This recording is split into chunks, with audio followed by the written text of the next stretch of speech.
Lakhtar bus stand નજીક આવેલ પાણીની ટાંકી કરવામાં આવી ધરાશાય। અતિ જર્જરિત પાણીની ટાંકીને ધરાશાય કરવામાં આવી। પાણીની ટાંકી અતિ જર્જરિત હોવાથી અવર જવર કરતા રાહદારીઓ અને વાહન ચાલકોને અકસ્માતનો ભય। પાણીની ટાંકી પડતી વખતે કોઈ જાનહાનિ જાતની સેફટી નથી રાખવામાં આવી। મજૂરો સેફટીના સાધનો વગર કામગીરી કરતા જોવા મળ્યા। કોન્ટ્રાક્ટરની ઘોર બેદરકારીને લઈ મજૂરો સેફટી વગર કામ કરતા જોવા મળ્યા। ઘટના કે અકસ્માત સર્જાય તો જવાબદાર કોણ તેવા સવાલો ઉઠ્યા। જાગૃત નાગરિક દ્વારા સેફટીને લઈ લખતર મામલતદારને જાણ કરતા મામલતદાર દ્વારા તાત્કાલિક ધોરણે રાહદારીઓ અને વાહન ચાલકનો અવર જવર પર પોલીસ જાણ કરી રસ્તો કર્યો બ્લોક। કોન્ટ્રાક્ટરની બેદરકારીને લઈ મોટી ઘટના ઘટતી અટકી। પાણીની ટાંકી પાડવા માટે હરાજીમાં 12,000માં આપવામાં આવી હતી કોન્ટ્રાક્ટરને કોન્ટ્રાક્ટ। પોલીસ દ્વારા જીઆરડી જવાનો ગોઠવી રસ્તો બ્લોક કરી મોટી જાનહાનિ થતાં અટકી।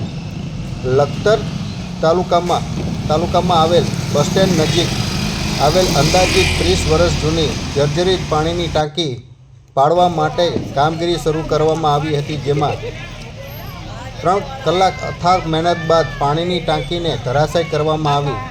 પાણીની ટાંકી પડતા સમયે ઘોર બેદરકારી સામે આવી હતી।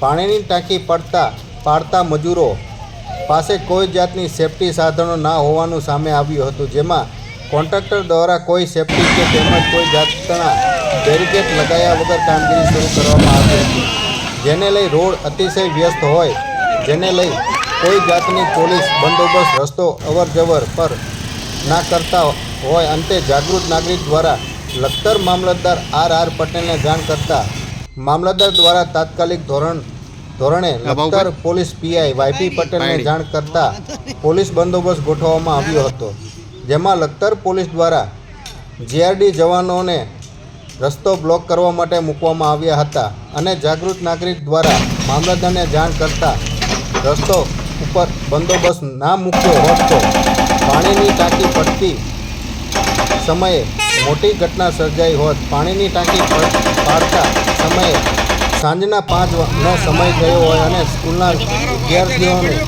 તે સમયે સ્કૂલમાંથી છૂટવાનો સમય હોય, જેને લઈ ગ્રામજનોમાં અકસ્માતનો ભય સેવાઈ રહ્યો હતો। મામલતદારની સમજ અને સમય સૂચકતાને લઈ અકસ્માતની ઘટનાઓ ઘટતી અટકી હતી।